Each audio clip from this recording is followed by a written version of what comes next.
We've taken a look at a lot of beautiful decks here on this channel, decks with deep lore and intricate aesthetics that truly engage and inspire the imagination. But some decks can do more than just make us think. Some decks can actually make us feel.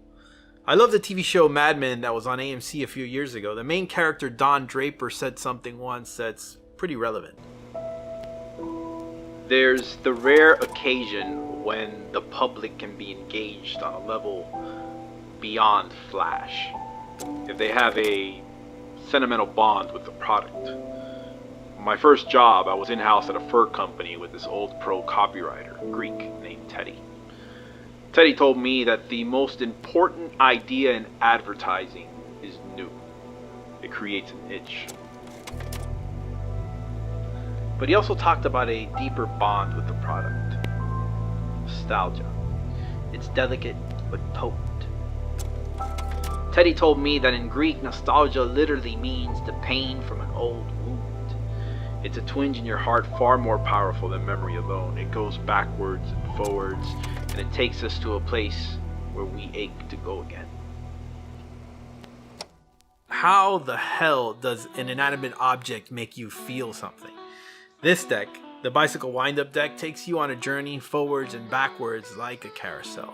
And it reminds me of a beautiful place that, unfortunately, I can never go back to. But one that I do hope I can show my future kids someday.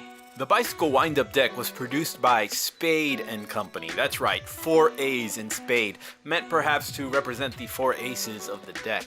The cards were printed by the United States Playing Card Company, and the deck is built around a singular motif, the wind-up toy. Now, some of you watching this, especially those born in more recent times, might have never actually owned a wind-up toy. I mean, by today's standards, where kids play with smartphones every day, it's really kind of an archaic technology. Really, it's even before my time. But I do remember owning one or two and cranking the little brass key until the grinding gear sounds made it feel like it was gonna break right before the tension gets let out and the toy goes kind of scuttling about. I bought a couple of these things, they're really loud, out of nostalgia, and because I thought they'd make a fun deck review, and I gotta say, it was really quite the throwback. The tuck box is matte red printed onto a base white cardstock. The front of the box features bicycle branding at the top in yellow, the words "Wind Up Quality Playing Cards" at the bottom, and an image of the traditional brass winding key jutting out of the keyhole. All of these features are embossed.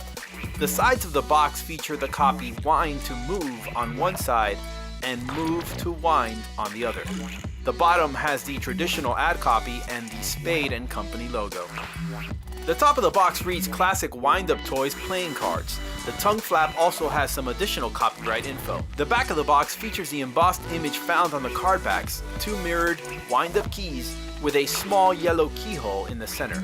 The cards were designed by Korean artist Hwan Uk Cho, I think that's how you say that, who I believe goes by the moniker Hanuku.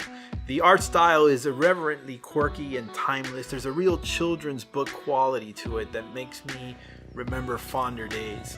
And honestly, it fits the themes very nicely, and the cards are beautiful. Taking the cards out from the tuck box, you immediately notice the simple poker border surrounding the red field on the cards. That gives the deck a tidy appearance. They are completely custom cards. The index font is bold and highly legible. The pips have a hand-illustrated feel that includes some dimensional shading, and their placement is quirky and unpredictable. Some pips have the illusion of being extruded outwards like pegs in a board, while some look like empty holes where those pegs once lived. To further amplify the idiosyncrasies of the spot cards, almost every card has a modified pip that's been anthropomorphized somehow, with little legs or eyes or propellers.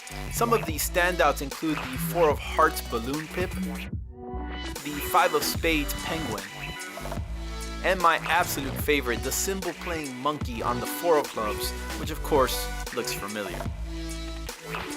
The wind-up deck is not technically a transformation or semi-transformation deck, but I guess you could say it does definitely have some transformational vibes to it. The cardstock isn't white either, but rather an off-white color that implies age, another brilliant choice in keeping with the motif. In the box you'll find a double backer and a Spade ad card with the company logo in the shape of a wind-up toy.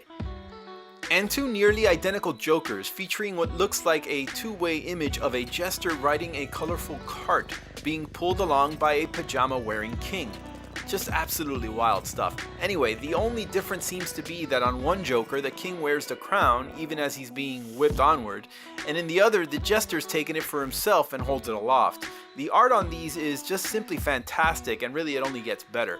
The aces are spectacular. All of them represent a carnival amusement park ride. Trains, Ferris wheels, merry-go-rounds, and the level of detail is just amazing. The courts are just as brilliant. The jacks represent spaceships and rockets. The identifying soup pip on each textured to look like the moon in the case of the spades and clubs, and Mars in the case of the diamonds and hearts. The queens feature women riding atop different animals. The pips for these take on the appearance of big top circus tents. And finally the kings, which feature men riding various motor vehicles, with the pips here taking on the function of traffic lights.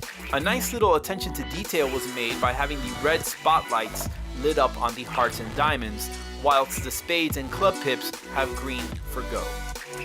As far as aesthetics, the cards look fantastic, and thanks to the USPCC crushed bicycle stock, they feel fantastic too. The cards feature a modern cut. Pharaohs and fans are a breeze, springs and flourishes look great, and the red backs with white borders actually give the deck a nice look for cardistry, despite not really being the intended purpose of these cards. The deck is also of course great for gameplay, and I think kids would obviously love them. The cards are still available on playingcarddecks.com, and if you use the promo code GENTLEMAN10, you can get 10% off your entire order, not just these cards. But if you want a chance to own a copy of this deck for free, you need to follow these easy steps. Like the video, subscribe to this channel, and comment below letting me know what nationality Teddy is and which custom pip was my favorite. And you'll be entered in a drawing to win a bicycle wind-up deck directly from me. Also, congratulations to Shane Pryor for winning the Jaspis Deck Favorite Day Edition giveaway. Send me a PM Shane to claim your prize. Thanks for watching, and please hit that bell down there to the right to be notified every time I post a new video. I'm the Gentleman Wake. See you next time. Wow.